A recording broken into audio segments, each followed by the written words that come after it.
Guerra espacial. China está colocando medo nos Estados Unidos? Essa é a área mais contestada que temos hoje, né? Inclusive, nós temos uma quantidade hoje de lixo espacial colossal.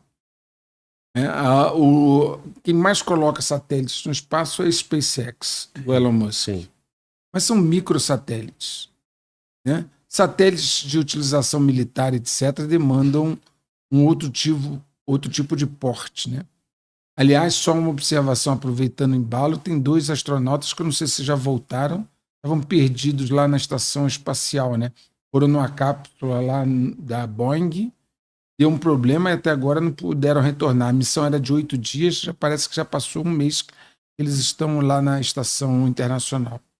Muito bem, voltando ao caso do espaço. A China tem desenvolvido tecnologia para atacar outros satélites. Porque é simples, Glauber. Imagina se a China consegue destruir os satélites militares dos Estados Unidos, vai tudo começa a se complicar. Ele não monitora a movimentação de tropas, o GPS vai embora, você começa a ter uma situação grave.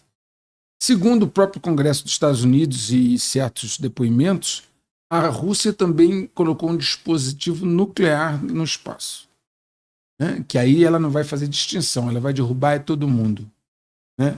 Então você começa a ver que o espaço se tornou um local estratégico de disputa, onde você procura inutilizar a capacidade do outro de te prejudicar. Vou dar um exemplo claro.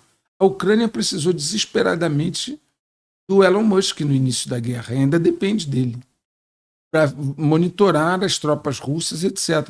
O Elon Musk mesmo diz que ele foi uma das pessoas que mais ajudou a Ucrânia ao disponibilizar os serviços dele para a Ucrânia, principalmente o Starlink, né? Para que ela pudesse ter comunicação. Então, o espaço hoje é o local mais contestado e mais disputado.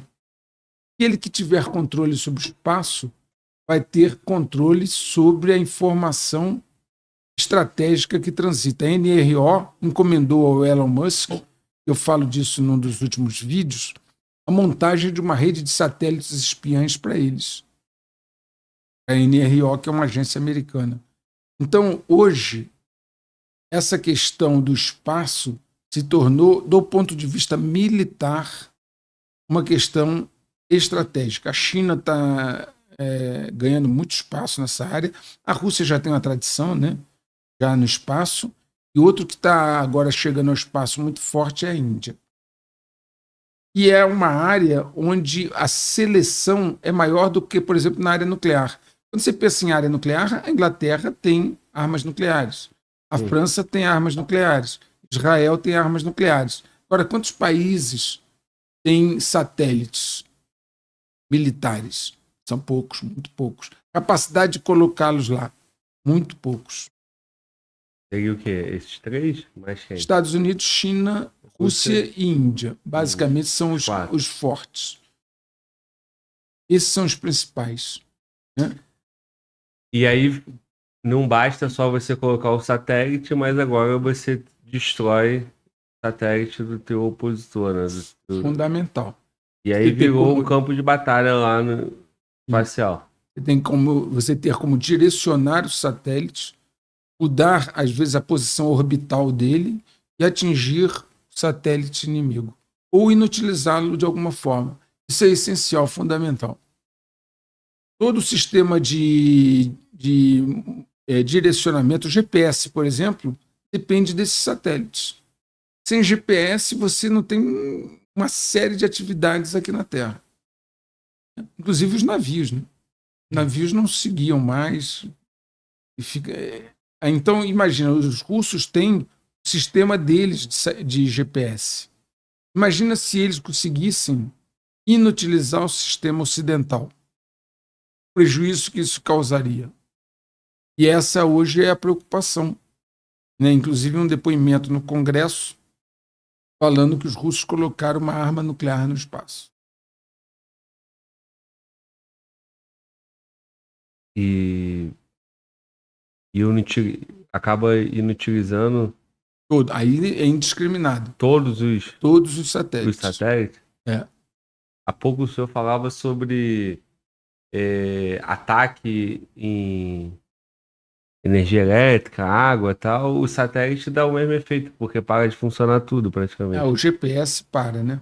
Hoje o maior problema, por exemplo, a comunicação, a maior parte da comunicação, Glauber, não é através de satélites, é através de cabos submarinos.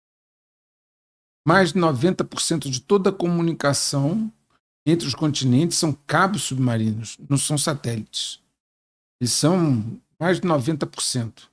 E a Rússia desenvolveu um submarino, uma classe chamada Loncharif, só para cortar cabos submarinos. Ele desce até 6.000 metros no oceano para cortar cabos submarinos. Durante anos, os russos mapearam todos os cabos submarinos do planeta. E eles têm esse submarino que a missão dele é cortar cabos submarinos. Nós temos uma vulnerabilidade, só para relembrar, aqui, o Brasil, numa praia do Brasil, chegam praticamente todos os cabos submarinos que vêm de outros países da Europa, etc. Numa praia lá no Ceará. É mesmo? Numa praia. Opa. Basta você ir lá, né, nessa praia, tomar alguns metros da areia para dentro do mar e ir lá e cortar os cabos. Acabou a comunicação. Boa parte. Grande parte. Eu falei do satélite, né?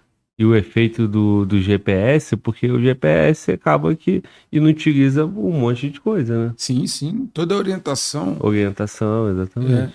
Acaba sendo prejudicada. Aquela história da visão das coisas. Você nunca poderia ter concentrado todos os cabos submarinos numa praia só.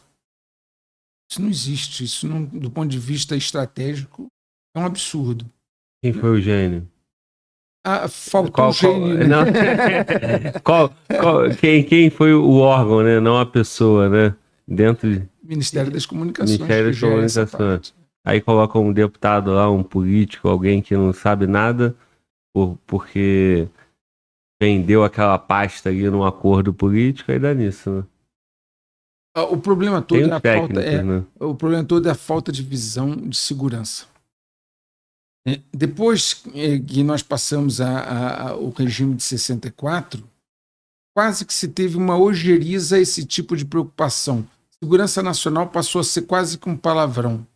Então, todo projeto civil em países sérios é acompanhado por alguém da área de segurança nacional para ver em que ponto aquele projeto impacta a segurança do país.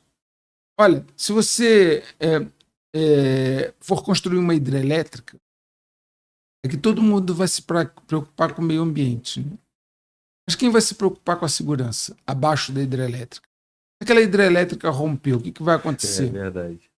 Quantas áreas militares você tem abaixo daquela hidrelétrica? Então, assim, nós não temos a visão estratégica de todo o projeto civil ter uma visão de segurança nacional. Por exemplo, nosso sistema elétrico. Quais são as medidas de segurança?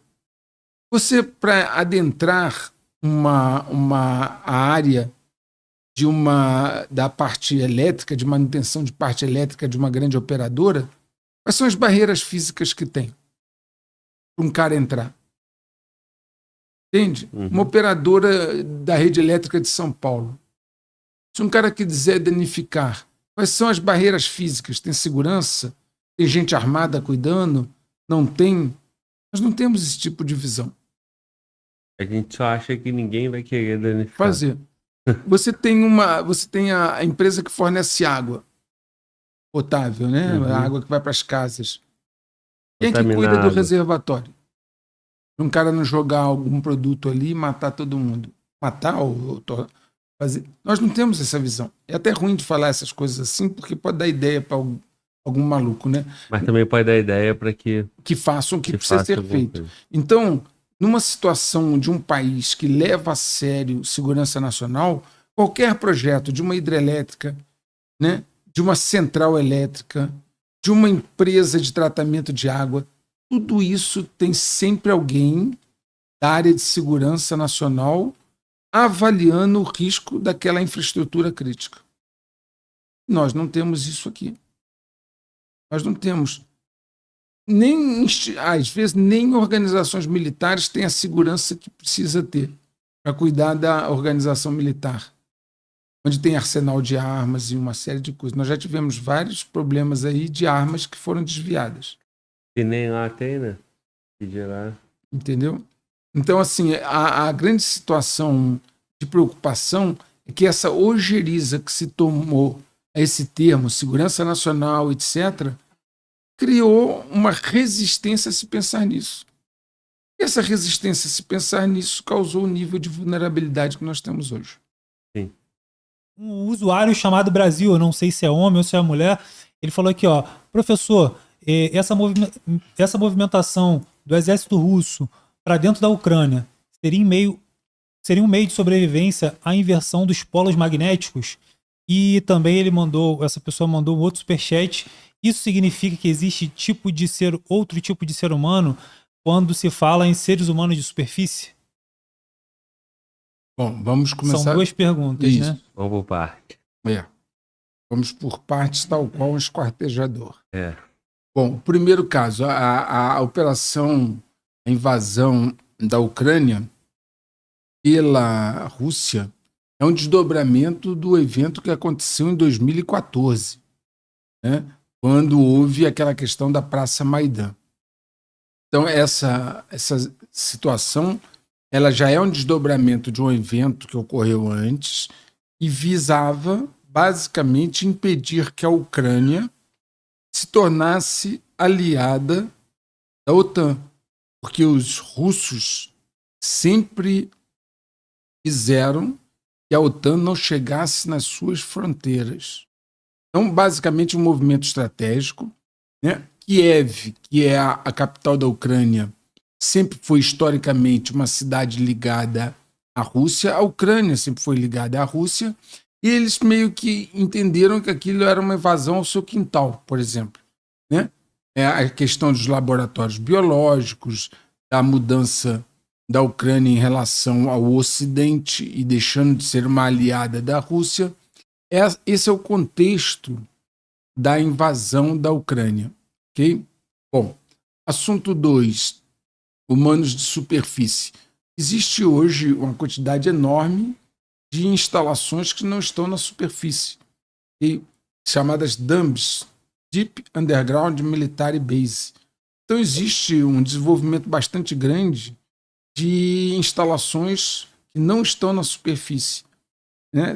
E foram construídas antigamente em função da guerra e depois foram expandidas por outros motivos. Então você tem hoje situações distintas de pessoas que vivem na superfície, estão aqui movidas pela sociedade normal, e grupos que já desde aquela época estão se protegendo de uma possível situação, digamos assim, de extinção ou diminuição da humanidade, que tem estruturas no subsolo.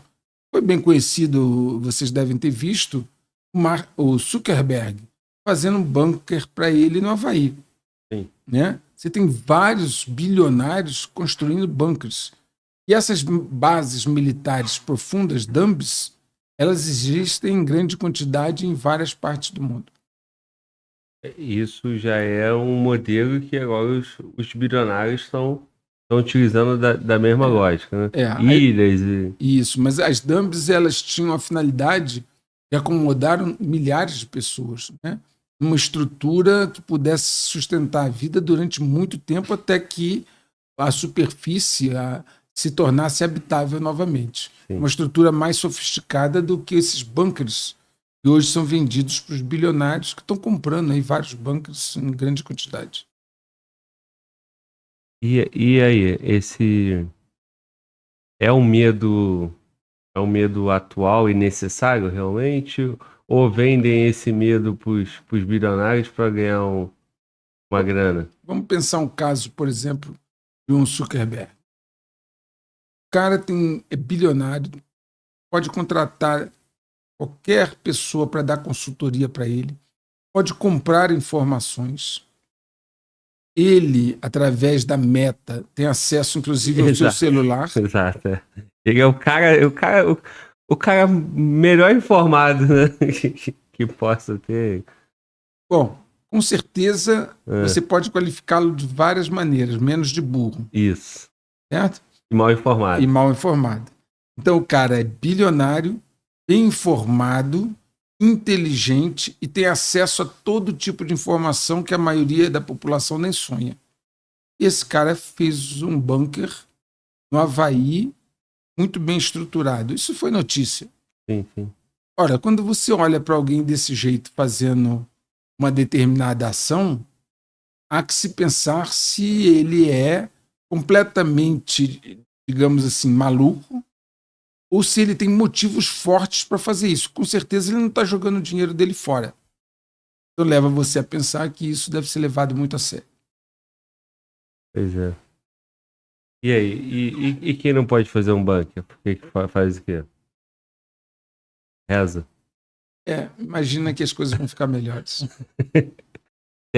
Tenha fé, né? Tenha bom ânimo.